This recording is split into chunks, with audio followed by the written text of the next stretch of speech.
নারায়ণগঞ্জের রূপগঞ্জে ১২টি ঘোড়া ও ২৫টি জবাইকৃত ঘোড়ার মাংস জব্দ করেছে আইনশৃঙ্খলা বাহিনী। এ বিষয়ে আরও জানাতে রূপগঞ্জ থেকে যুক্ত হয়েছেন সহকর্মী জয়নাল আবেদিন জয়।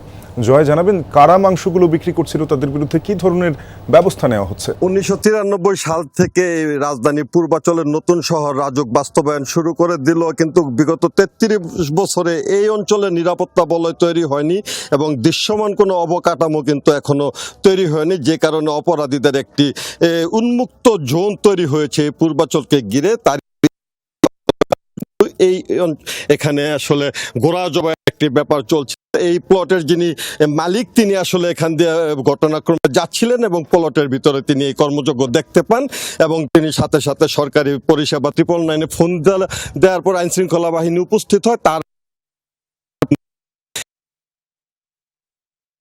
তারপরে দিনের বেলা একটি ঘোড়া কিন্তু সন্তান প্রসব করে 12টি ঘোড়া এখন এই প্লটে রয়েছে এবং জবাই করা ঘোড়া এখানে রয়েছে। আমরা সংবাদকর্মীরা যখন খবর পাই ছুটে আসে এবং তারপর দেখতে পারি আসলে আরো আশেপাশে কিন্তু আরো 16টি ঘোড়া 17টি ঘোড়া কিন্তু আশেপাশের প্লট গুলোতে রয়েছে এবং আরো অর্ধশতাধিক ঘোড়ার কঙ্কাল, অর্থাৎ যেগুলো পূর্বে জবাই করা হয়েছিল, মাথার খুলি টুলি হাড়গোড় রয়েছে এবং একটি চক্র দীর্ঘদিন যাবৎ কিন্তু এই ঘোড়া জবাই করে পূর্বাঞ্চলে, তারপরে রাজধানীর বিভিন্ন রেস্টুরেন্ট এবং পূর্বাঞ্চল শহর নারায়ণগঞ্জ গাজীপুরের রেস্টুরেন্ট গুলোতে সরবরাহ করতে। আপনাকে বলে রাখি, একটি ঘোড়া কিন্তু শেরপুর এবং রসুন্দি অঞ্চল থেকে 15 থেকে 25,000 টাকার মধ্যে তারা কিনতে পারেন।